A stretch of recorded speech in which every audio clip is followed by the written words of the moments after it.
Ever wonder how a volcano can cause losses of $1.7 billion? The Eyjafjallajokull eruption did in 2010. This volcano is located on the branch of a mid-Atlantic Ocean ridge in southern Iceland. This ridge is a divergent boundary where the North American and Eurasian plates meet. To the south of the volcano, there is a small town known as Skogar, home to many farmers, as shown on the left. In September of 2006, an increase in seismic activity in the area was detected. About 200 earthquakes were recorded up until August of 2009. Then, in a period of 4 months in 2009, there were over 250 earthquakes recorded that began to center around the volcano. Thousands of small earthquakes continued to increase until March 20th, when small vents that flanked the volcano began to shoot lava fountains up until April 12th. Then the vents became inactive. On April 14th, the first phase of the eruption began and lasted until the 17th. The summit of the volcano began to emit fumes of ash 6 kilometers into the air. On the 18th, the second phase began. It consisted of high tremor lava flows, weak ash plumes, and small pulsating explosions every few seconds. Then, on the 5th of May, the third phase began, which consisted of plumes up to 5 kilometers in altitude, lasting until May 22nd. In June, it was declared the eruption had finished. A total of 250 million cubic meters of ash were ejected into the atmosphere. The eruption impacted millions of people, yet not one fatality was reported.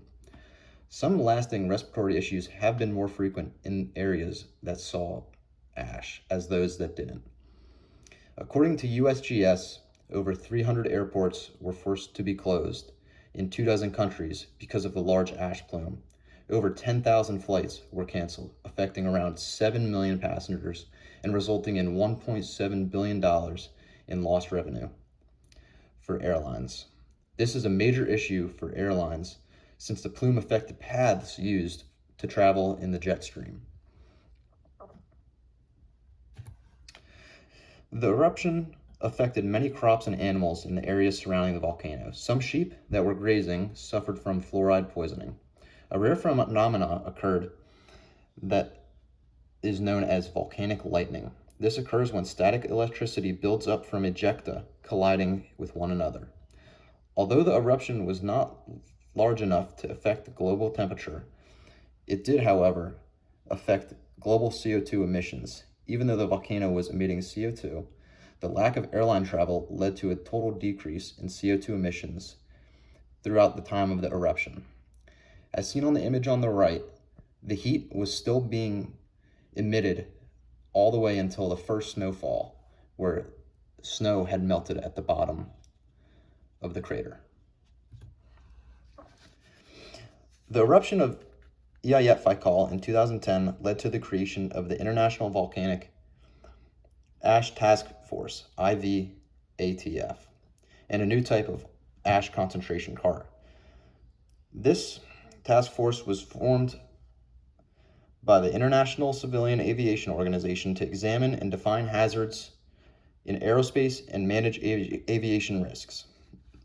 This was made up of government representatives, industry experts, and in 2012, the task force finished its work and published a record, as can be seen on the left. The Ash Concentration Report product was essentially a chart that examines the concentration of ash that will not affect an airplane's engine performance. This chart was adopted by air traffic controllers and soon airlines in Europe and in the North Atlantic region, but is under scrutiny for scientific validity since the study was only conducted in Europe. Thank you for your time.